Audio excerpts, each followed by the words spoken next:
មានរឿងអីទៀតហើយព្រលឹងហើយចាធម្មតាទេណែមិនដែលគ្មានភ្លើងហើយគ្មានផ្សាយនោះទេ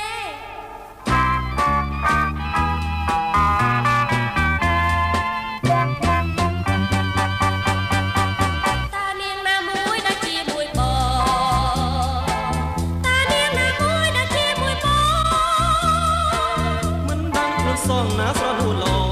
តែធ្វើមិនដឹងខ្លួនផងបើបងមិនដឹងណែចុកណែនទ្រូងណាខ្ញុំប្រចាំខុសហើយមុំបងក៏មិនប្រកែកកាច់បាននឹងភ្នែកហើយ